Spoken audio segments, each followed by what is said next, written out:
Oke, baik. Terima kasih untuk Pak Acim telah memberikan kesempatan saya untuk menyusul ya dalam membuat video PowerPoint saya mengenai lanjutan praktek kerja lapangan saya. Dan mohon maaf atas keterlambatannya Pak Acim, karena hari Minggu kemarin saya telah menyiapkan ya dari jurnal ataupun jurnal harian dan presentasi ini, tapi saya ada agenda mendadak untuk keluar kota dan baru pulang maghrib. Oke, baik, kita lanjutkan saja. Saya Naufal Ihsan dari semester 6, yakni ingin membahas mengenai praktek kerja lapangan saya yang bertemakan melakukan perawatan mesin guna menambah umur mesin. Baik, sebelumnya saya ingin mengenalkan tempat di mana saya melakukan praktek kerja lapangan. Nah, dan ini adalah foto bagian depan ya, tempat saya bekerja. Jadi bagian office, saya tidak mendapatkan izin untuk foto di area tempat kerja. Jadi mungkin hanya ini yang bisa saya dapatkan, dan kebetulan ini saya via web perusahaan. Dan ini ada logo tempat perusahaan di mana saya melakukan praktek kerja lapangan yang berlokasi di Jalan Jababeka 16, Kafling 5, nomor 65A, Cikarang, Bekasi, Jawa Barat. Nah, adapun mesin-mesin yang saya lakukan perawatan di sini ada 4 ya Pak, dan sebenarnya ada 6 mesin totalnya, kurang 2 lagi karena kebetulan yang 2 mesinnya ini ada 7. Kebetulan yang 3 mesinnya ini saya tidak lakukan maintenance karena memang mesin ini di sisi lain sudah tidak beroperasi, dan saya selama melakukan praktek kerja lapangan ini tidak masuk ke mesin itu untuk melakukan preventif. Dan yang pertama ini Pak, sebelah kiri atas, nah ini adalah mesin yang paling tua ya Pak di tempat saya melakukan praktek kerja lapangan, yakni mesin AK Linear Series. Mesin ini berasal dari Cina dengan spare part atau standar yang digunakan adalah ada 2, dari standar dari Amerika ANSI dan standar dari Jerman Eropa atau DIN. Nah, yang sebelah kanan atas, nah ini adalah mesin BW 1500 DEC by Uniloy Milacron. Nah, mesin ini full ya Pak, dia buatan Jerman, spare partnya dan alat pendukung lainnya ini menggunakan standar DIN, dia full. Nah, sama seperti mesin yang kiri bawah ini, bawahnya mesin AK, mesin Bekum 206D. Nah, ini sama seperti mesin BW ini, hanya beda merek dan beda perusahaan yang membuat mesinnya. Nah, ini yang bawah mesin AK ini adalah mesin Bekum 206D. Nah, mesin Bekum 206D ini pun sama, berstandar DIN Jerman. Dan yang terakhir mesin Tahara. Mesin Tahara ini adalah salah satu-satunya mesin di tempat kami PKL yang berstandar JIS atau berstandar Jepang. Nah, itu penjelasan singkat mengenai maintenance di tempat saya kemarin untuk melakukan praktek kerja lapangan, yakni adalah untuk merawat mesin, memperbaiki mesin, dan mengganti suku cadang yang sudah tidak layak pakai. Nah, semuanya ini sudah mendapat keputusan ya dalam merawat, memperbaiki mesin, dan mengganti suku cadang. Semuanya sudah diatur oleh atasan kami. Jadi kami tidak sembarang dalam melakukan perawatan mesin atau mengganti suku cadang karena terbatas suku cadang yang digunakan. Jadi dalam penggantian ataupun perbaikan itu semuanya sudah diawasi oleh atasan perusahaan. Nah, pekerjaan utama saya selama masa PKL yakni ada 3 ya Pak, pekerjaan utama sebagai preventive maintenance, karena di maintenance sendiri terbagi menjadi 3 bagian di tempat perusahaan kami. Yakni ada preventive maintenance, di mana ini adalah bagian di mana saya melakukan praktek kerja. Terus yang kedua ada corrective maintenance, itu ya untuk membantu kami ya dalam melakukan perbaikan. Dan yang terakhir ada eksekutor. Nah, eksekutor ini sama melakukan perbaikan, namun lebih ke perbaikan yang lebih berat daripada corrective maintenance. Nah, ini adalah pekerjaan utama kami. Singkat saja, ada lubrication atau lubrikasi. Nah, ini lubrikasi ini menyangkut ke bagian-bagian mesin yang bergerak ya Pak, terutama pada as-as mesin atau bahkan gearbox atau bahkan bearing ya Pak. Nah, ini wajib kami melakukan lubrikasi setiap 1 minggu sekali, seluruh mesin minimal 1 minggu sekali. Dan ada yang kedua retightening. Nah, retightening ini ada di bawah ya Pak, sebelah gambar vakum ini. Nah, ini pengencangan baut-baut, mur, dan as-as yang bergerak pada mesin. Jadi sebenarnya tidak bergerak, namun yang bergerak adalah silinder-silindernya Pak. Jadi mur dan as ini dikencangkan walaupun tidak bergerak, tapi mereka menahan si gerakan as tersebut, as atau silinder-silinder tersebut. Jadi perlu dilakukannya pengencangan kembali karena terdapat getaran efek dari gerakan silinder itu atau gerakan mesin itu. Dan yang terakhir ada cleaning. Ini salah satu contoh yang kami rutin lakukan tiap hari adalah cleaning area panel, karena cukup riskan ketika panel ini kotor, menyebabkan beberapa problem atau troubleshooting yang cukup lama Pak dalam perbaikannya. Jadi sangat penting, terutama mesin tahara ini Pak, mesin tahara ini yang sudah full elektrik ya Pak. Jadi sedikit saja ada kerusakan di area elektrik, kali itu mempengaruhi ke bagian-bagian yang lain Pak, entah motor atau heater atau bahkan drive itu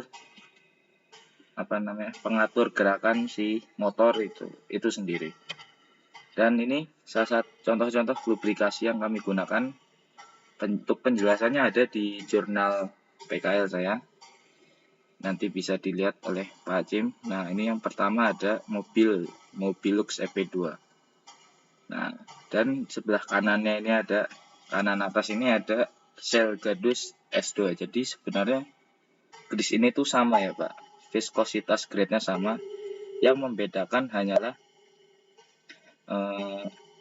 ketahanannya antara Mobilux EP2 ini dan Shell Gadus S2 ini memiliki ketahanan yang beda.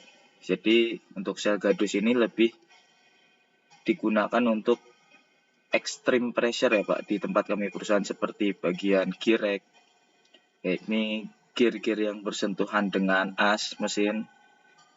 Sedangkan EP2 ini untuk as-as atau bearing-bearing yang bergerak secara konstan, tidak berubah-ubah. Dan yang untuk bawah kiri ini ada AFC grease atau anti friction grease. Di tempat kami melakukan praktek kerja, AFC grease ini digunakan untuk lubrikasi bagian-bagian yang memiliki temperatur sangat tinggi Pak. Jadi di atas 150 ke atas itu kami menggunakan AFC grease ini guna mencegah korosif atau bahkan karat ya Pak. Nah, yang sebelah kanan bawah ini ada mobil Spartan EP2. Nah, EP220 ini digunakan kami untuk menggunakan atau untuk melumasi bagian gearbox, Pak. Nah, jadi di antara 4 mesin ini sebenarnya menggunakan oli gearbox yang berbeda-beda. Nah, seperti contohnya Tahara ini yang berada di kanan bawah. Nah, ini menggunakan EP220 tadi, Pak. Nah, sedangkan antara AK, BW, dan Bekum ini menggunakan oli atau pelumas dengan viskositas grade atau kelas viskositasnya di angka 320, Pak. Jadi berbeda dengan yang Tahara ini, Pak. Yang Tahara ini yang full elektrik ini menggunakan EP220. Kenapa berbeda, Pak? Karena ini sudah standar mesinnya, Pak. Ada di, kalau kita mau nuang oli itu atau di manual booknya itu ada, sudah tertera, Pak. Jadi setiap mesin memiliki standar atau SOP yang berbeda-beda dalam melakukan perawatannya, Pak. Oke, lanjut, dan deskripsi pekerjaan yang lain. Di antara lain kami juga melakukan pencegahan kerusakan dan perbaikan. Nah, contohnya ini ya, Pak. Saya mencantumkan gambar selang ini, Pak. Nah, selang ini tuh kami temukan ketika melakukan preventive maintenance ya, Pak ya.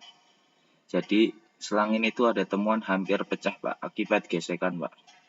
Karena belum dikasih pelindung, jadi kami segera mengganti sebelum terjadi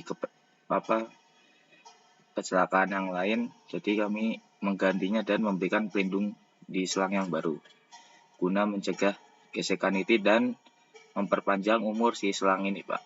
Nah, lanjut, ada memeriksa kebocoran hidrolik dan pneumatiknya. Kenapa ini sangat penting, Pak, hidrolik dan pneumatik ini? Nah, untuk pneumatik sendiri seluruh mesin ini, Pak, ataupun seluruh plan PT Bumi Mulia Indah Lestari itu menggunakan yang namanya angin, Pak, dari kompresor. Sistem pneumatik ini semuanya tertempel, Pak, di valve-valve. Memang tidak terlihat secara langsung, melainkan kalau kita sudah explore ke seluruh mesin ini, banyak sekali valve-valve pneumatik yang digunakan untuk entah untuk menggerakkan silinder pneumatik atau untuk melakukan blowing extrusion blow molding itu sendiri. Jadi dalam prosesnya itu mesin blow molding ini menggunakan pneumatik untuk meniup material di dalam mold sehingga menjadi botol. Nah, apabila terjadi kebocoran, ini sangat mempengaruhi operasional mesin ini, Pak. Entah botol tidak bagus hasilnya, entah valve menjadi tidak berfungsi karena kurangnya pressure atau tekanan, atau bahkan mesin bisa jadi tidak jalan sama sekali, Pak, karena munculnya alarm angin tidak masuk ke area mesin, atau bahasa tidak ada mesin yang terkandung di dalam, tidak ada angin yang terkandung di dalam mesin, alias valve itu sensor valve-nya itu mati, Pak. Nah, adapun untuk hidrolik sendiri itu hanya digunakan di 3 mesin ini aja, Pak. AK, BW, dan Bekum. Sedangkan untuk Tahara ini full ya, Pak, elektrik, Pak. Dia ini digerakkan oleh motor untuk gerakan linearnya. Jadi beda dengan antara AK, BW, dan Bekum ini, mereka untuk gerakan linearnya itu digerakkan oleh silinder hidrolik. Jadi apabila ada kebocoran, 3 mesin ini menjadi tidak stabil, Pak. Tidak stabil antara lain maksudnya mengganggu produksi karena banyak oli yang keluar, atau silinder ini bergeraknya tidak stabil, tidak normal, atau bahkan mesin tidak jalan sama sekali, Pak, karena di mesin sendiri ada indikator olinya, Pak. Jadi jika indikator ini di bawah standar pengisian, dia akan alarm dan kemudian drop. Nah, jadi itu ada kelebihan dan kekurangannya sendiri antara mesin hidrolik dan mesin full elektrik ya, Pak. Kemudian lanjut ada di setting dan periksa tegangan. Jadi untuk setting dan periksa tegangan ini hanya kami lakukan di kamera inspeksi label. Mungkin nanti bisa dibuka jurnal PKL-nya. Itu kami lakukan setiap masuk mesin yang menggunakan kamera label inspeksi label. Apa saja yang diperiksa, yakni hanya tegakannya saja Pak, sesuai dengan checklist yang berlaku. Saya tidak bisa menampilkan checklist karena merupakan dokumen perusahaan. Jadi hanya karyawan-karyawan saja yang bisa menampilkan checklist tersebut. Nah, tegangan yang diperiksa yakni ada tegangan arus searah atau alternating current, harus memiliki output 220 VAC atau volt alternating current. Jika di bawah itu, nah berarti ada masalah dengan arus inputnya atau arus masuknya. Kita harus segera melakukan perbaikan. Dan arus keluar juga dicek dengan nilai 24 volt direct current atau VDC. Nah, standarnya ini adalah 24 VDC ya. Jika kurang berarti ada masalah di area entah power supply atau bahkan area, biasanya sih power supply sih yang bermasalah ketika sudah tidak mencapai nilai 24 VDC. Dan yang terakhir ada melakukan 5R Pak. Nah, 5R ini sangat penting ya Pak, karena semua perusahaan pasti menerapkannya guna efisiensi serta menjaga kerapihan dan estetika di perusahaan itu sendiri. Nah, apa aja alat pendukung pekerjaan kami ya, ini ada grease pump. Nah, grease pump ini bisa dilihat di jurnal untuk memompa ya grease. Nah, ada di gambar sini, memompa grease. Nah, grease ini biasanya yang menggunakan pompa ini ada di mobil Mobilux EP2 ini, Gadus, dan AFC grease yang grease-nya masih bisa dibilang lebih padat daripada mobil Spartan EP220 ini. Jadi sehingga bisa dipompa menggunakan grease pump. Dan lanjut ada kunci ring dan pas untuk melakukan retightening, dan kunci soket juga sama, kunci L hexagon juga sama untuk melakukan retightening, dan kain majun, pembersih kaca, vakum, dan anti karat. Nah, ini semua untuk melakukan cleaning ya Pak. Kenapa kita menggunakan anti karat Pak? Karena mesin-mesin yang digunakan di tempat perusahaan, mesin-mesin yang ada di perusahaan tempat kami melakukan PKL ini sudah berumur ya Pak, sudah di atas 20 tahun semua. Jadi banyak titik-titik di mana kami harus membersihkan atau mencegah karat itu melebar dengan menyemprotkan anti karat ini ya Pak. Nah, mungkin itu saja Pak yang bisa saya sampaikan. Mohon maaf banyak sekali kekurangan, dan terima kasih banyak atas Pak Acim telah memberikan waktu lebihnya untuk membuat saya merecord video ini Pak. Mohon maaf jika banyak kekurangan. Mungkin nanti setelah jurnal saya akan lebih mempelajari lagi atau lebih merapihkan lagi dalam pembuatan jurnal agar tidak telat seperti ini ya Pak. Dan mohon maaf, dan terakhir ini ada kesimpulan dan saran mengenai apa yang telah saya lakukan di praktek kerja lapangan, yakni perawatan mesin itu penting ya, karena jika tidak dirawat maka mesin itu akan mati atau berhenti sebabkan kerusakan. Nah, jika sudah rusak, mesin itu tidak bisa menghasilkan produk. Nah, jika produk tidak keluar atau tidak terjual, maka perusahaan tidak mendapatkan keuntungan. Nah, jika perusahaan tidak mendapatkan keuntungan, akan menyebabkan kebangkrutan bagi perusahaan itu sendiri. Makanya kenapa preventive maintenance atau perawatan mesin itu penting ya, itu dia untuk efisiensi, untuk lifetime. Jadi mesin-mesin sudah tua pun di tempat perusahaan kami masih dapat beroperasi ya, karena perawatan yang cukup insentif ya, dan guna kelancaran operasional. Dan saran kami dari peserta praktek kerja lapangan yakni tetap patuh ya pada standar yang telah ditetapkan oleh perusahaan. Nah, standar apa saja? Baik standar safety, standar pekerjaan, standar mesin, atau bahkan standar standar SOP yang telah ditetapkan oleh perusahaan itu sendiri, mulai dari jam kerja, saat kerja, dan pulang kerja. Baik, cukup segitu aja Pak Hachim. Mohon maaf sekali terakhir ini telah